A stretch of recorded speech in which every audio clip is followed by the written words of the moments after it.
Do you have some time to kill and a phone? Also, are you looking to do something by yourself? Hi folks, it's Falcon, and today on gameranx, the best single-player games on iOS and Android. Now, just as a quick disclaimer, some of these are free, some of these are pay. We're really doing this based on quality as opposed to what's a cheap thrill. Some of them cost probably more than they should, but they're definitely good games. So without any further ado, at number 20 is GrimValor. Now, GrimValor is an action RPG side-scroller, a hack-and-slash platformer that really does a good job setting itself apart as something that really isn't, like, they don't do games like this. It seems dumb to say because it's just a platform game with action in it, but there's not enough of this on consoles and PC because this is a pretty damn well put together version of that type of game. It's also free for the first act, which is about 2 hours of gameplay your first time around. Not bad. It's $6.99 for the full game, and it's available on iOS and Android now.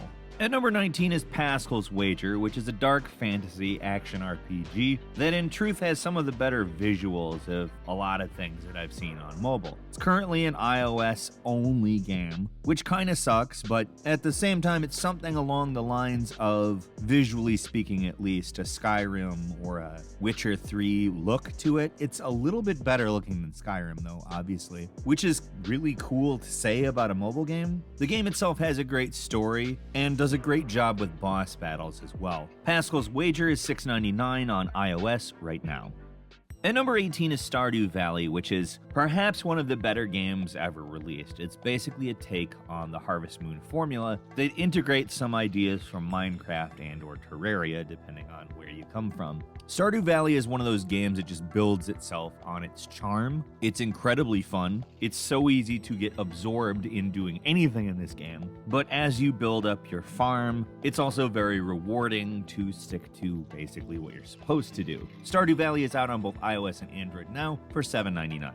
At number 17 is Dead Effect 2, which is a first-person sci-fi shooter, which, yes, does draw a lot of inspiration from both Dead Space and a little bit from Mass Effect. That being said, it is most certainly along the lines of a first-person shooter more so than a horror game. The visuals, yes, similar to both of those games in certain areas, but it's much more action-oriented. That being said, the upgrades and all of that type of stuff is a little bit more in-depth than you might expect. Dead Effect 2 is free on both iOS and Android.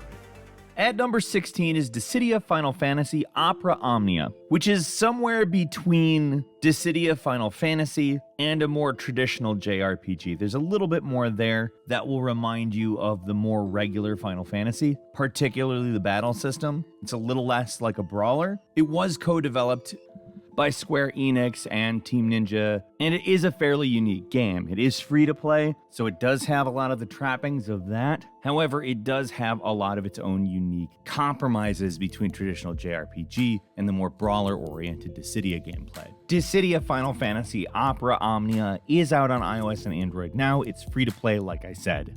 At number 15 is Brothers: A Tale of Two Sons, which is an adventure game that will destroy your heart. It really is a game that takes its concept and incorporates it into both the story and the gameplay that really phenomenally feels coherent. I've spent a lot of time playing this game. I've beat it several times, and it just gut punches you. But it's not just a walking simulator or anything. It's got some great gameplay, some great puzzles. Brothers: A Tale of Two Sons is $2.99 on iOS and Android now.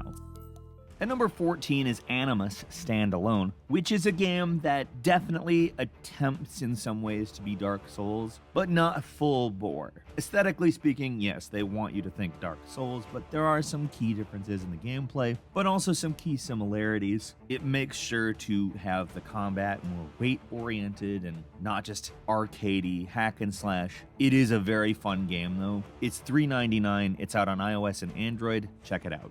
At number 13 is The Wolf Among Us, Telltale's phenomenal story that is, in theory, probably one of the more original stories they have. It certainly does follow their typical format. It is an adventure game. It is basically a point and click that you have a little bit more control over, but it's really well done. The writing and everything else is phenomenal. You can really tell these are the people that did the Walking Dead series. All of the stuff that you love from the comics is here.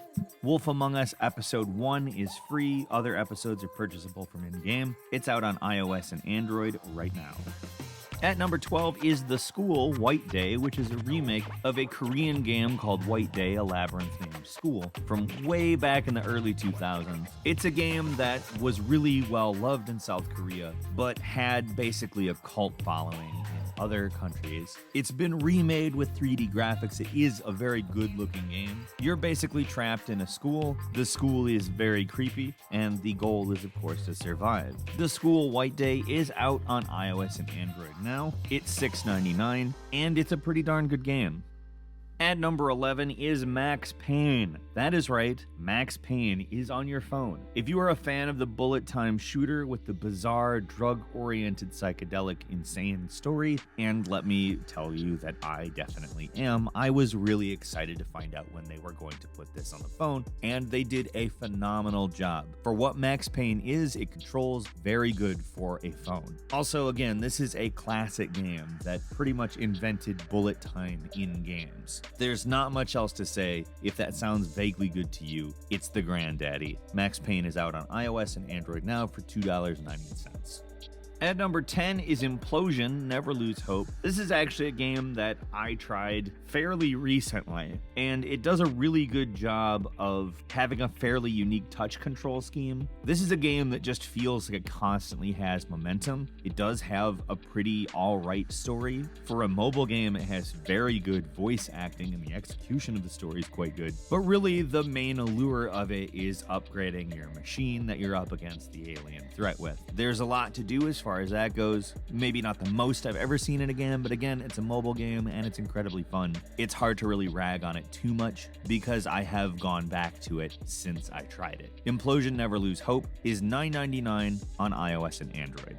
At number 9 is Monument Valley 2, which is a puzzle platform game with beautiful graphics, amazing music, and while you could play Monument Valley 1, if you're only going to play one of them, play 2, it's a slightly better game. It is beautiful, like I said. I don't really know a lot to say other than it's probably one of the best puzzle games, period. Like, if it was out on console, I would own it immediately. It's out on iOS and Android right now for $4.99. And number 8 is the Talos Principle, which is a first-person puzzle game that will remind you very much of kind of Portal combined with Myst, if that makes any sense. If you've never played Myst, it's like one of the first-person puzzle games that had particularly mystical and pretty graphics like this game does. However, obviously it's a lot more fluid than that game. That game was all pre-rendered. This is purely a first-person game, and yes, it will remind you of Portal, albeit without the Portal gun. It's that kind of puzzle, though. The Talos Principle is out on both iOS and Android now for $4.99. It's a damn good game. At number 7 is Bully, the classic Rockstar game. Bully is, of course, fighting your way up a school hierarchy where you play pranks, make problems, beat people up, and it's a Rockstar game. It's obviously funny and tongue-in-cheek as well. We all still want Bully 2, but to have Bully in our pocket is not a bad thing. It's out on iOS and Android now for $6.99. At number 6 is The Room 3. Now, The Room are pretty much puzzle box games with a pretty mysterious story, and they do a really good job. They do create an atmosphere that I would say most of those types of games try to, but don't necessarily completely do it. I think the third is probably the best of the three, the most concise at least, and it has some pretty clever puzzles, although I will say by the third, you're fairly familiar with what to do. The Room 3 is $3.99. It's out on iOS and Android now. And number 5 is the Grand Theft Auto Trilogy, and for $12 you get the 3 big Grand Theft Auto games: Grand Theft Auto 3, Grand Theft Auto San Andreas, and Grand Theft Auto Vice City. These are just some of the best games ever made, there's no question about it, and they play really well on phones. In fact, really just all of the Rockstar ports are incredibly worth getting. Considering this is $12 for, like I said, some of the best games ever made, this is probably the best value. I highly recommend this. The Grand Theft Auto Trilogy is out on iOS and Android right now for $11.99. At number 4 is Exiled Kingdoms, an RPG that's isometric and brings back a lot of what you see in classic isometric RPGs. I mean, in a lot of ways, it's a pretty quintessential CRPG, what we used to call them back in the 90s. The free version contains about 30 hours, which is a lot, but there is way more if you buy the full version. That can be done from inside the game. It's not expensive. Exiled Kingdom is out on iOS and Android right now. At number 3 is XCOM Enemy Within, which was the standalone expansion to XCOM Enemy Unknown. Way back in the day, it cost a lot more than this. And let's just be frank, it's probably one of the best strategy RPGs you're gonna play. It's turn-based, it's pretty self-explanatory, it's got great graphics, great story. There's not a lot you can say about XCOM that is negative, and it's very faithfully ported with a great interface that feels just right for playing on mobile. XCOM Enemy Within is out on iOS and Android now for $4.99. At number 2 is Another Eden. Another Eden is a JRPG. It has a pretty distinct pseudo 3D style to it, and despite not really specifically being exactly a Squaresoft RPG, it really manages to sort of ape the feel of it and actually capture the magic. Now again, it's pretty different. There's a lot of side-scrolling, side perspective-based stuff, but if you like that type of game, I think you will like Another Eden. It's out on iOS and Android now. It is free. And finally, at number 1, it's Star Wars Knights of the Old Republic, which you cannot go wrong with Star Wars Knights of the Old Republic. It's a BioWare title, it is an RPG, it's very much along the lines of an older RPG, but crosses the line into BioWare territory when we talk about dialogue, when we talk characters, writing, etc. It just knocks it out of the park. Few games are as good as the 2 KOTOR games, and the first one is probably necessary to play story-wise in order to play the second. A lot of people say otherwise, but I think it's better to have seen both. It's out right now on iOS and Android for $9.99. Also, just a quick bonus for you, Chrono Trigger is of course one of the best JRPGs of all time, if not the best. It really depends on who you're talking to. I'm of the mind that Final Fantasy 6 and 7 are both a little bit, and when I say a little bit, I only mean a marginally tiny amount better. But Chrono Trigger is such a good game. It's got such a good story, the themes, the dialogue, everything is executed so well, and I love the battle system in it. Chrono Trigger is $9.99 on iOS and Android. Play it if you haven't. I mean, it's the best of the Super Nintendo ones other than Final Fantasy VI, and sometimes I feel like it's better than Final Fantasy VI. I flip-flop. But if that's not enough time wasted for you, I don't know what to say. But what do you think? Have you played any of these games? You like these games? You with me on Chrono Trigger? It's really hard to really pick. Leave us a comment, let us know. If you like this video, click like. If you're not subscribed, now's a great time to do so. We upload brand new videos every day of the week, and the best way to see them first is of course a subscription. So click subscribe. Don't forget to enable all notifications. As always, thank you very much for watching this video. I'm Falcon. You can follow me on Twitter at Falcon the Hero. We'll see you next time right here on GameRanx.